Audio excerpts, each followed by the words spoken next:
Good morning students.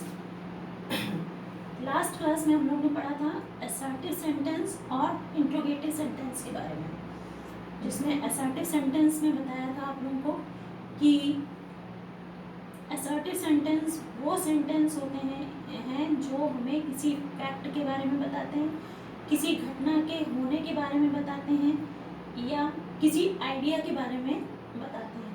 ये sentences declarative sentence के नाम से भी जाने जाते हैं, क्योंकि इसमें हम कुछ डिक्लेयर करते हैं, कुछ बताते हैं। इसके अलावा इसमें ना तो क्वेश्चन पूछा जाता है, ना इसमें कोई ऑर्डर होता है, ना कोई विश होती है। ये सिंपल सेंटेंस सिर्फ आइडिया, इंसिडेंट या कुछ डिक्लेयर करने के लिए होते हैं। असर्टिव सेंटेंस हमने बताया था आपको कि दो तरह के होते हैं। ये पहला होता है अफर्मेटिव और दूसरा होता है नेगेटिव।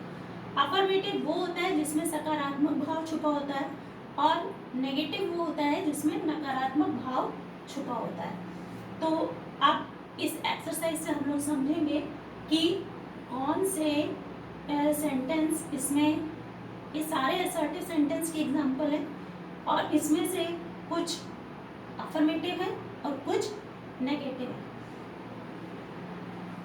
ये हमको समझना है कि क्या डिफरेंस है अफर्मेटिव और नेगेटिव में। जैसे पहला सेंटेंस है हरी ईट्स फूड, हरी भोजन खाता है, हरी खाना खाता है। तो इसमें सकारात्मक भाव है कि हाँ हरी खाना खाता है। ये हमारा हो जाएगा असर्टिव का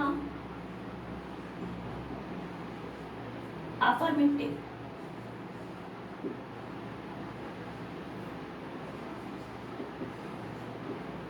ठीक है, ये असर्टिव का अफर्मेटिव। अब इसी को हमने नेगेटिव बनाया है, हरी डज नॉट ईट फूड। तो इसमें डज नॉट, नॉट बताता है कि ये नकारात्मक भाव को, नेगेटिव फीलिंग को अपने अंदर रखता है। तो यहाँ पे ये है हरी खाना नहीं खाता है।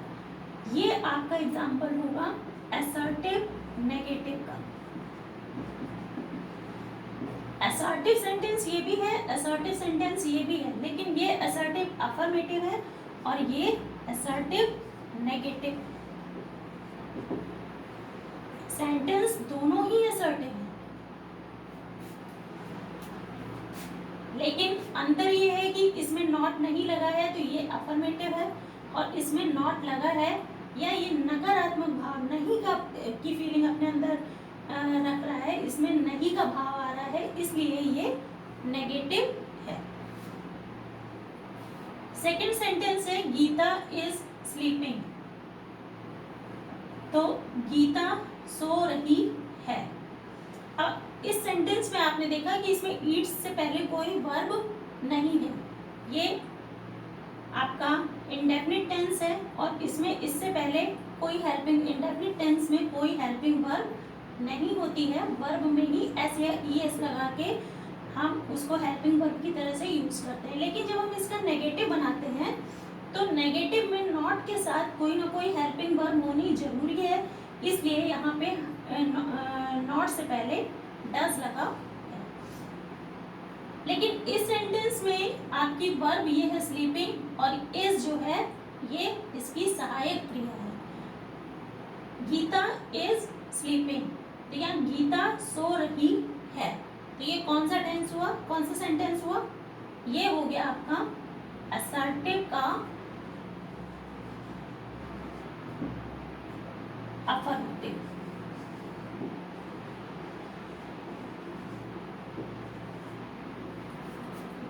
क्यों? क्योंकि इसमें नॉट नहीं है, गीता सो रही है, ये सकारात्मक भाव इसमें है कि हाँ गीता सो रही है। सेकंड सेंटेंस है हमारा इसके बाद कि गीता इज नॉट स्लीपिंग। तो इस नेक्स्ट सेंटेंस में फिर नॉट का इन्वॉल्वमेंट है। ठीक, यहाँ पे फिर से नॉट आ गया है। अब अंतर ये है कि यहाँ पे हमें किसी एडिशनल वर्ब को जोड़ना नहीं पड़ा, यहाँ पे ऑलरेडी हमारे पास हेल्पिंग वर्ब है, इसलिए हेल्पिंग वर्ब और मेन वर्ब के बीच में नॉट लगा है। नॉट का हमेशा हेल्पिंग वर्ब और मेन वर्ब के बीच में ही हम इसको यूज करते हैं। सो गीता इज नॉट स्लीपिंग, ये हमारा है असर्टिव नेगेटिव।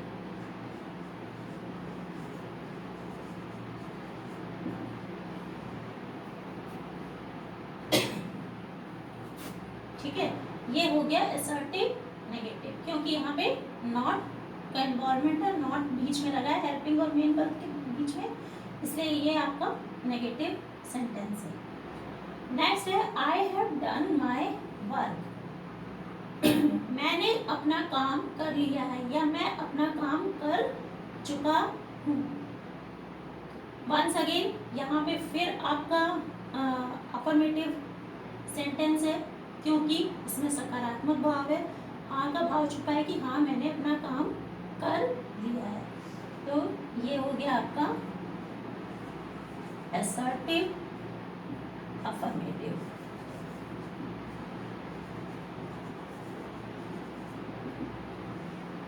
ठीक है, नेक्स्ट सेंटेंस में I have not done my work, तो आई हैव नॉट, अगेन ये हैव आपका हेल्पिंग वर्ब है और डन मेन वर्ब है, फिर नॉट आया है हेल्पिंग वर्ब और मेन वर्ब के बीच में, तो ये आपका असर्टिव नेगेटिव सेंटेंस हुआ।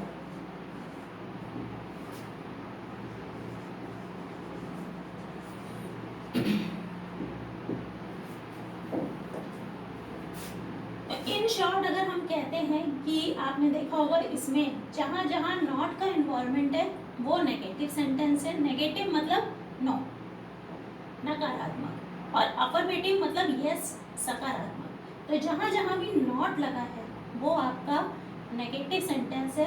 और सेकंड पॉइंट जो आपने नोट किया वो ये कि नॉट हमेशा हेल्पिंग वर्ब और मेन वर्ब के बीच में ही लगता है। जहाँ पे हेल्पिंग वर्ब का यूज हम नहीं कर रहे हैं, इनडेफिनिट टेंसेस में ज़्यादातर, चाहे वो प्रेजेंट के हों या पास्ट के हों, उसमें हम हेल्पिंग वर्ब का यूज नहीं करते हैं, तो वहाँ पर हम हेल्पिंग वर्ब के लिए डू, डज या डिड का यूज करते हैं एज पर द वर्ब का जो नंबर ऑफ वर्ब सब्जेक्ट है उसके अकॉर्डिंग। ठीक है, तो यहाँ पे डज नॉट का यूज हुआ है। तीसरा, फिर इस पॉइंट से तीसरा पॉइंट क्या निकल के आता है कि नॉट कभी भी बिना हेल्पिंग वर्ब के यूज नहीं होता। अगर नॉट लगा है तो उसके पहले हेल्पिंग वर्ब का होना जरूरी है। ये सारे रूल्स आपको काम आएंगे जब आप सेंटेंस को अफर्मेटिव से नेगेटिव में चेंज करेंगे, तो उस समय आपको ये रूल्स सब याद रखना पड़ेगा कि कौन सा टेंस है और उसके साथ कौन सा वर्ब आपको यूज करना है, हेल्पिंग वर्ब। सिर्फ इंडेफिनिट टेंसेस में आपको ये प्रॉब्लम आएगी, अदरवाइज आपको क्या कहते हैं कॉन्टिन्यूअस टेंस में या परफेक्ट टेंसेस में ऑलरेडी हेल्पिंग वर्ब दिया रहता है, तो वहाँ आपको नॉट ऐड करने में दिक्कत नहीं आएगी। लेकिन हाँ, इंडेफिनिट टेंसेस में थोड़ी प्रॉब्लम होगी, बट कोई बड़ी प्रॉब्लम नहीं है। आपको बस रूल्स को समझ लेना है कि कहाँ डस लगेगा, कहाँ डू लगेगा और कहाँ डिड का यूज होगा। ठीक, तो ये असर्टिव सेंटेंसेस की कुछ एग्जांपल्स हमने आपको समझाए, किस तरह से आपको समझना है कि दिया हुआ सेंटेंस अफर्मेटिव है या नेगेटिव।